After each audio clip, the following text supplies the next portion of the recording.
இந்த வசனம் மிக தெளிவாய் நமக்கு சொல்லுகிறது, உன் நம்பிக்கைக்கு ஒரு முடிவை கர்த்தர் தருவேன் என்று கர்த்தர் வாக்கு கொடுக்கிறார். எத்தனை பேர் ஆமோதிக்கிறீர்கள்? நம்பர் 1, முதலாவதாக நம்முடைய துக்கத்திற்கு கர்த்தர் ஒரு முடிவை கட்டளையிட போகிறார். நம்பர் 2, இரண்டாவது நம்முடைய தரிசனங்களுக்கு கர்த்தர் ஒரு முடிவை தரப்போகிறார்.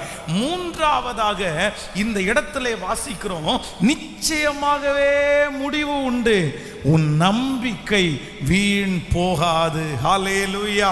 நம்ம நிறைய பேர் நம்புகிறோம். நிறைய காரியத்தை நீங்கள் நம்பி இருப்பீர்கள். பல மாதங்களாய் வருஷங்களாய் ஆண்டவர் சொல்லுகிற வார்த்தையை நம்பிக்கொண்டே இருந்திருப்பீர்கள். ஆனால் நம்புறது போல எதுவுமே நடந்திருக்காது. அப்படியே என்னுடைய நம்பிக்கையெல்லாம் வீணாய் போச்சே, நான் இத்தனை வருஷமா நம்பிட்டு இருந்தேனே, இனி அது எப்படி நடக்க போகிறது?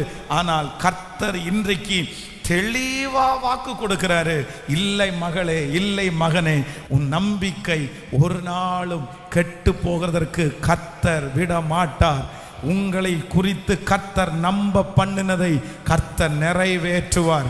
உங்கள் பிள்ளைகளை குறித்து கர்த்தர் நம்ப பண்ணினதை கர்த்தர் நிறைவேற்றுவார். உங்களுடைய எதிர்காலத்தை குறித்து தேவன் நம்ப பண்ணினதை கர்த்தர் நிறைவேற்றுவார். ஹல்லேலூயா. சாதாரணமா நமக்குள்ள நடக்காத ஒரு காரியத்திற்கு நம்பிக்கை வராது. கண்டிப்பா நம்பிக்கை வராது. ஒரு நல்ல ஜெபிக்கிற பிரதர், ஒரு நல்ல ஜெபிக்கிற சிஸ்டர் ஒரு காரியத்தை உங்க மனசுக்குள்ள ஒரு நம்பிக்கை வருதுன்னா நீங்க அதை கேர்லெஸ்ஸா எடுக்காதீங்க. சாதாரணமா உங்களுக்கு அப்படி நம்பிக்கை வராது.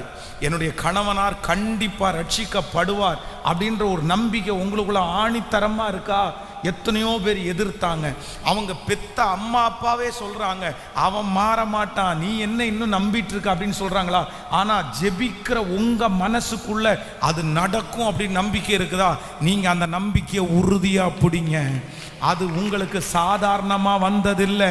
அத்தனை பேரும் எதிர்மறையாய் சொல்லும் போது, அத்தனை பேரும் நம்பிக்கை இல்லாம பேசும்போது உங்களுக்குள்ள ஒரு நம்பிக்கை வருமானால் அது தேவனால் கொடுக்கப்பட்டிருக்கிற நம்பிக்கை. அந்த நம்பிக்கைக்கு முடிவு கர்த்தர் வைத்திருக்கிறார். நீ நம்புகிற காரியம் கர்த்தராலே வரும். நீங்கள் நம்புகிற காரியம் கர்த்தராலே உண்டாகும்.